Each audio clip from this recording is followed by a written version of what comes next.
Assalamualaikum warahmatullahi wabarakatuh. Selamat pagi. Terima kasih Dr. Rizky. Kemudian terima kasih pada rekan-rekan sekalian. Izinkan pada pagi hari ini saya untuk membacakan bacaan di Toraks dengan judul Pulmonary Hemartoma. Dari definisinya sendiri, hematoma ini pertama kali itu dipakai oleh seorang patologis dari Jerman dengan kekuasaan Jerman. Ini untuk mendefinisikan suatu tumor yang diambil dari bahasa ini yang berarti kesalahan dan tumor.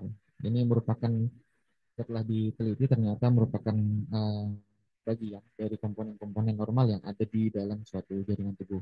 Hematoma ini tidak hanya bisa terjadi di paru, tapi bisa juga terjadi di banyak organ yang lainnya, baik itu di kulit, ekstremitas maupun bagian-bagian tubuh yang lain. Jadi tumor ini mengandung jaringan normal yang ada di suatu bagian tubuh tertentu, nah, yang itu nanti dia bertumbuh secara tidak teratur mengikuti bukan pola normal dari jaringan struktur tubuh tertentu tersebut.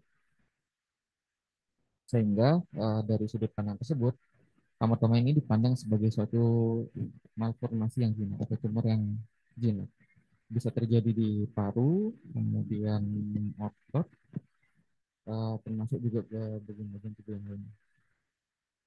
Secara epidemiologi untuk yang terjadi di paru, hematoma ini kalau dilihat di beberapa textbook itu dibahas tersendiri karena dia merupakan jenis yang paling sering ditemukan dari jenis tumor benign lesion yang ada di paru.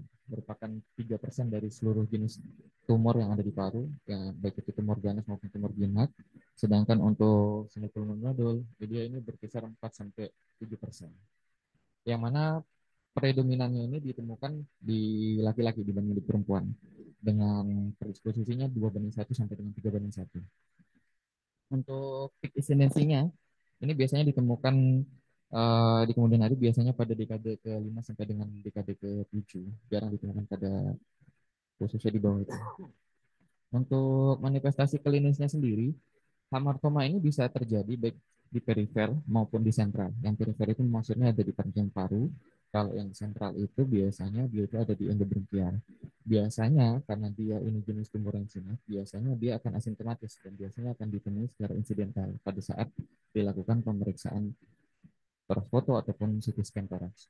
Nah, sedangkan jika dia terjadi secara sentral, maksudnya di endobronkial, dia ini biasanya akan menimbulkan beberapa gejala, baik itu berupa gejala iritasi, iritasi pada endobronkial maupun gejala-gejala obstruksi, bisa seperti hemoptysis, batuk, kemudian rasa sesak dan adanya infeksi paru yang berulang.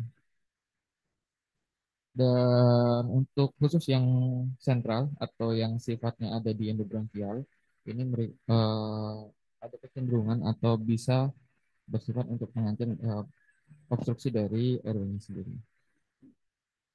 Untuk gambaran radiologis, ini biasanya tumor jinak dan biasanya itu ukurannya kecil. Kemudian dia biasanya soliter dan paling sering memang ditemukan di daerah perifer, bukan di daerah yang sentral.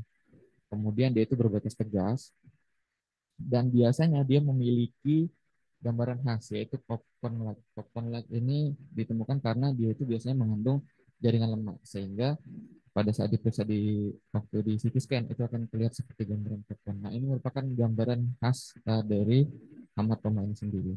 Jika kita menemukan gambaran-gambaran seperti ini, kemungkinan besar merupakan suatu hematoma itu sangat besar kemungkinan. Ini jika diperiksakan di torax foto, hematoma itu seperti yang saya jelaskan sebelumnya, biasanya ada di daerah perifer atau di daerah parenkim, kemudian dia berbatas tegas, kemudian biasanya itu soliter atau single. Kemudian dan ukurannya biasanya kecil, jarang ditemukan di ukuran di atas 5 cm jarang. Biasanya dia berukuran massa yang berukuran kecil. Nanti jika diperiksakan di dengan menggunakan CT scan, karena hematoma ini jaringan yang jinak dan dia itu terdiri dari kalau diperiksa secara patologis itu terdiri dari minimal 2 jaringan mesenkim, maka dia akan memiliki gambaran seperti popcorn seperti yang saya jelaskan sebelumnya. Jadi ada gambaran mas regulasi dari fatnya. Jadi berbatas tegas, soliter, biasanya di daerah perifer itu sangat mungkin untuk kita curiga sebagai suatu tumor yang jinak dan paling besar kemungkinan dia merupakan suatu anak karena merupakan uh, epidemiologi terbanyak dari tumor jinak yang ada di Tangerang sampai terbukti yang berbeda. Nah, ini jika kita temukan CT scan, ini contoh pada jika ditemukan yang ada di daerah sentral atau yang ada di daerah endobronkial. Kemudian jika untuk pemeriksaan yang lain itu bisa jika kita menemukan seperti ini yang ada di daerah sentral itu kita bisa lanjutkan dengan melanjutkan pemeriksaan bronkoskopi. Dari pemeriksaan bronkoskopi nanti akan tampak gambaran massa bisa polikoid atau tidak kolektif dan dia ini berbatas tegas biasanya dengan permukaannya yang licin dan berwarna kekuningan. Kemudian untuk biopsi ini kita dapat lakukan jika memang kita tidak untuk karakteristik radiologi yang tadi yang sudah dijelaskan sebelumnya itu tidak mengarah ke gambaran monotomi. Itu dapat kita lakukan pemeriksaan lanjutan biopsi bisa dengan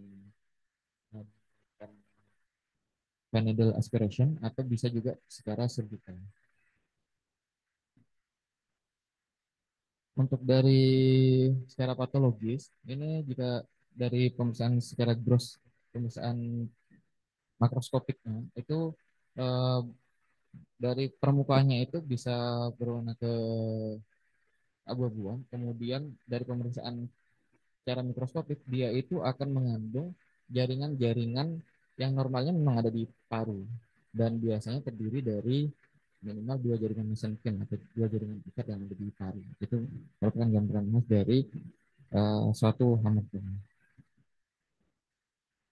Untuk tata laksana yang masih menjadi gold standard itu adalah reseksi baik yang ada di perifer ataupun yang ada di sentral itu untuk di reseksi bisa secara pembedahan kalau yang perifer ataupun secara endoskopik kalau yang dia ada di sentral.